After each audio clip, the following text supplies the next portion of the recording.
ಕರ್ನಾಟಕ ರಸ್ತೆ ಸಾರಿಗೆ ನಿಗಮದಿಂದ ಇವತ್ತು ವಿಜಯಪುರ ನಗರ ಸಾರಿಗೆಗೆ 102 ನೂತನ ಬಸ್ಗಳನ್ನ ಲೋಕಾರ್ಪಣೆ ಮಾಡಿರುವಂಥ ನಮ್ಮ ಎಲ್ಲರ ಜನಪ್ರಿಯ ನಾಯಕರು 112 ಪ್ಲಸ್ 30 142 ವಾಹನಗಳನ್ನ ಇವತ್ತು ದಿವಸ ನಮ್ಮ ಹಿರಿಯರು ಜನಪ್ರಿಯ ನಾಯಕರಾದಂಥ ಸಾರಿಗೆ ಮತ್ತು ಮುಜರಾಯಿ ಸಚಿವರಾದಂಥ ಶ್ರೀ ರಾಮಲಿಂಗ ಸಾಹೇಬರು ಲೋಕಾರ್ಪಣೆ ಮಾಡಿದ್ದಾರೆ. ನಾನು ಇವತ್ತು ವಿಜಯಪುರ ಜಿಲ್ಲಾ ಉಸ್ತುವಾರಿ ಸಚಿವನಾಗಿ ಇವತ್ತು ಅವರಿಗೆ ನಾನು ಹೃದಯಪೂರ್ವಕವಾದಂಥ ಅಭಿನಂದನೆಗಳನ್ನ ಕೃತಜ್ಞತೆಗಳನ್ನ ಅರ್ಪಿಸ್ತೇನೆ. ಈ ವೇದಿಕೆ ಮೇಲೆ ಈ ಪತ್ರಿಕಾಗೋಷ್ಠಿಯಲ್ಲಿ ನಗರದ ಶಾಸಕರು ಜತ್ನಾಳ್ ಅವರು, ನಾಗ್ತಾನ್ ಶಾಸಕರು ಕಟಕೊಂಡವರು ಹಾಗೂ ಇನ್ನೂರು ನಮ್ಮ ಅರುಣ್ ಪಾಟೀಲರು ಅಧ್ಯಕ್ಷರು, ಸಂಗಮೇಶ್ ಬಬಲೇಶ್ವರರು ಹಾಗೂ MP ಅವರು ಇವರೆಲ್ಲರೂ ಕೂಡ ಇವತ್ತು ದಿವಸ ಮತ್ತು ಜಿಲ್ಲಾಧಿಕಾರಿಗಳು, ಪೊಲೀಸ್ ವರಿಷ್ಠಾಧಿಕಾರಿಗಳು, CO ಎಲ್ಲರೂ ಕೂಡ ಇವತ್ತು ದಿವಸ ಗಣ್ಯರು ಕೂಡ ಇವತ್ತು ದಿವಸ ವೇದಿಕೆ ಬಂದಿದ್ದಾರೆ.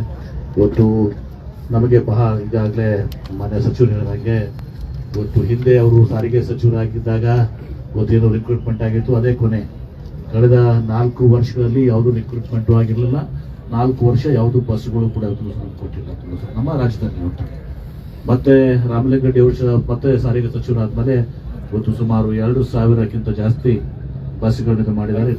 5,800 ಈಗ 2,000 ಒಟ್ಟು 7,800 ವೆಹಿಕಲ್ಸ್ ವಾಹನಗಳನ್ನು ಕೊಟ್ಟಿದ್ದಾರೆ. ಮತ್ತು ಇನ್ನೂ ಮುಂದಿನ 2.5 ವರ್ಷ ಅವಧಿಯಲ್ಲಿ ಇನ್ನೂ ಹೆಚ್ಚಿನ ಒಂದು ನಮಗೆ ವಾಹನಗಳನ್ನ ಬಸ್ಗಳನ್ನು ಕೊಡುವ ಮೂಲಕ ಮತ್ತು ರಿಕ್ರೂಟ್ಮೆಂಟ್ ಕೂಡ ನಿಂತು ಹೋಗ್ಬಿಟ್ಟಿತ್ತು. ಈಗ ಸುಮಾರು ಈಗಾಗಲೇ ಅವ್ರು ಹೇಳಿದ್ದಾರೆ 10,000 ಜನರಿಗೆ ರಿಕ್ರೂಟ್ಮೆಂಟ್ ಮಾಡಿದ್ದಾರೆ. ಹೀಗಾಗಿ ನಾನು ಅವರಿಗೆ ಹೃದಯಪೂರ್ವವಾದಂಥ ಅಭಿನಂದನೆ ಸಲ್ಲಿಸ್ತೇನೆ. ಇವತ್ತು ಅವ್ರು ಯಾವಾಗಲೂ ಕೂಡ ಸಾರಿಗೆ ಸಚಿವರಾಗಿ ಅಥವಾ ಯಾವುದೇ ಇಲಾಖೆಗೆ ಹೋಗಲಿ ಅತ್ಯಂತ ಕಾಳಜಿಯಿಂದ ಬದ್ಧತೆಯಿಂದ ಅವರು ಬಹಳ ಒಂದು ಅನುಭವವನ್ನು ಹೊಂದಿದಂಥ ಸಚಿವರು. ಹೀಗಾಗಿ ಅವರೆಲ್ಲರೂ ಕೂಡ ಫಿಂಗರ್ ಟಿಪ್ಸ್ ಮೇಲೆ ಇರ್ತದೆ. ಅವರು ಬಹಳ ಒಂದು ಯಶಸ್ವಿಯಾಗಿ ಒಂದು ಕಾರ್ಯವನ್ನು ಇವತ್ತು ಸಹ ತಮ್ಮ ಇಲಾಖೆಯಲ್ಲಿ ಮಾಡಿದ್ದಾರೆ. ಸಾರಿಗೆ ಇಲಾಖೆಯಲ್ಲಿ ತಮ್ಮದೇ ಆದಂಥ ಒಂದು ಸಾಧನೆಯನ್ನು ಇವತ್ತು ಸಹ ಮಾಡಿ ತೋರಿಸಿದ್ದಾರೆ.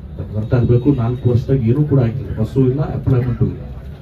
ಈಗ ಅವರು 7,800 ಸಾರಿಗೆ ಬಸ್ಗಳನ್ನು ಕೊಡೋದ್ರ ಮೂಲಕ 10,000 ಜನರಿಗೆ ಇವತ್ತೊಂದು ಉದ್ಯೋಗ ಅವಕಾಶ ಕೊಡೋದ್ರಿಂದ ಒಂದು ಮಹತ್ವವಾದಂಥ ಕೆಲಸವನ್ನು ತಮ್ಮ ಇಲಾಖೆಯಲ್ಲಿ ಮಾಡಿದ್ದಾರೆ. ನಾವು ಅವ್ರಿಗೆ ವಿನಂತಿಯನ್ನು ಮಾಡ್ಕೊಂಡಿದ್ದೀನಿ. ನಾವು ರೆವೆನ್ಯೂ ಡಿವಿಷನ್ ಬೆಳಗಾಂನಾಗ ಬರ್ತೀವಿ, ಎಲ್ಲ ಇದರಲ್ಲಿ ಬೆಳಗಾಂ ಡಿವಿಷನ್ನಲ್ಲಿ, ಕಿತ್ತೂರು ಡಿವಿಷನ್ನಲ್ಲಿ. ಆದರೆ ನಾವು ಹೈಕೋರ್ಟ್ ಮತ್ತು ಸಾರಿಗೆ ವಿಚಾರದಲ್ಲಿ ನಾವು ಹೈದರಾಬಾದ್ ಕರ್ನಾಟಕದಲ್ಲಿ ಬರ್ತೀವಿ, KRTCಯಲ್ಲಿ ಬರ್ತೀವಿ. ಹೀಗಾಗಿ KKRDBಗೆ ನಮ್ಮ ಅರುಣ್ ಪಾಟೀಲ್ರಿಗೆ ಅಲ್ಲೆಲ್ಲ ಫಂಡ್ಸ್ ಇದಾವೆ, ನಮಗೆ ವಿಶೇಷ ಫಂಡ್ಸ್ ಇದಾವೆ. 371 ಜೆದಾಗ ನಮ್ಮನ್ನು ಸೇರಿಸ್ಕೋಬೇಕಾಗಿತ್ತು, ಯಾಕೋ ನೀವು ನಮಗೆ ಸೇರಿಸ್ಕೊಟ್ಟಿಲ್ಲ. ಬರೀ ನಮ್ಮನ್ನು ಉಪಯೋಗಿಸಿದ್ರಿ KSRನಲ್ಲಿ, ಕೋರ್ಟ್ನಲ್ಲಿ ಮತ್ತು KRTCಲಿ. ಅದೇನೇ ಇರಲಿ, ನಾನು ಒಂದು ಹೊಸಲನ್ನು ಕೂಡ ಒಂದು ಪತ್ರ ಬರೆದಿದ್ದೆ. ನಾನು ಪತ್ರ ಬರೆದ ಪ್ರಕಾರ ಈಗ ನಮಗೆ ಈ 110 ಕೋಟಿ ರೂಪಾಯಿಲಿ ನಮಗೆ ವೆಹಿಕಲ್ಸ್ ಅನ್ನ ಕೊಡಬೇಕು ಅಂತ ಹೇಳಿ ಅದ್ರ ಪ್ರಕಾರವಾಗಿ ಈಗ ಅವರು ಕೊಟ್ಟಿದ್ದಾರೆ. ಈಗ ಮತ್ತೊಂದು ನಾನು ಹೇಳಿದ್ದೀನಿ, ಈಗ KKRDB ಫಂಡ್ಸ್ ನಲ್ಲಿ ಅವರೆಲ್ಲಾನು ಕೂಡ ತಾವು ಇದ್ರ ಬಗ್ಗೆ ನಾವು ಚರ್ಚೆ ಮಾಡೋದಲ್ಲ. ಅದ್ರ ಜನರಲ್ ಫಂಡ್ಸ್ ಏನ್ ಬರ್ತದೆ, ಆ ಜನರಲ್ ಫಂಡ್ಸ್ ನಲ್ಲಿ ಹೆಚ್ಚಿನ ಆದ್ಯತೆಯನ್ನು ನಾನು ಕೊಡಿ ಅಂತ ಹೇಳಿ.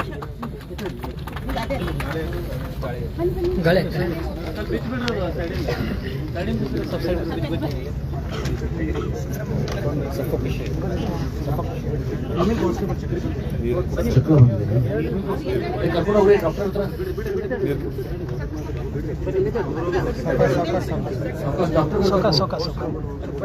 ಯಾರ್ದು ನೋಡ್ರಿ, ಯಾರೇ ಡಾಕ್ಟರ್ ಇದ್ರೆ ಬಂದ್ಬಿಟ್ಟು ಕರ್ಕೊಂಡು ಹೋಗ್ಬಿಡ್ತು.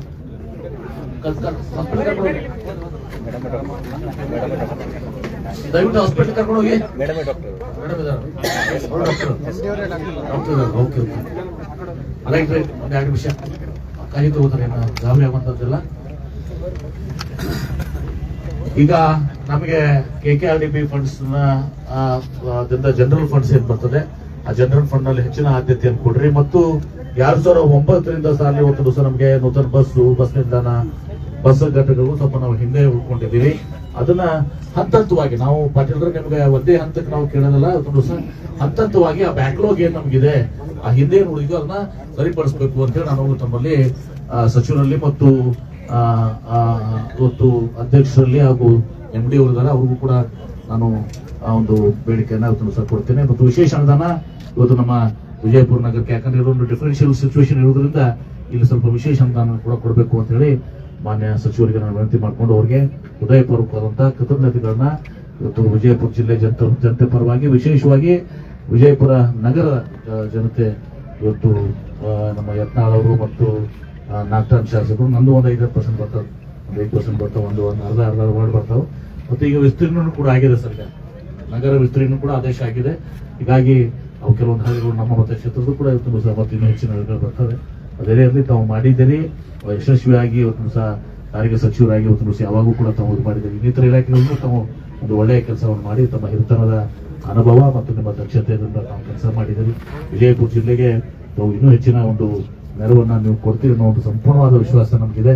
ಅದಕ್ಕೆ ತಮಗೆ ಅಭಿನಂದನೆಗಳನ್ನು ಸಲ್ಲಿಸ್ತೇನೆ. ಮತ್ತು 9ನೇ ತಾರೀಕಿಗೆ ಇವತ್ತು ಕಿತ್ತೂರು ರಾಣಿ ಚೆನ್ನಮ್ಮ ಒಂದು ಮೂರ್ತಿ ಪ್ರತಿಷ್ಠಾಪನೆ ಇದೆ.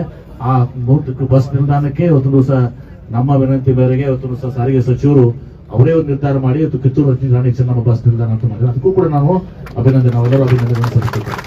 ಧನ್ಯವಾದ.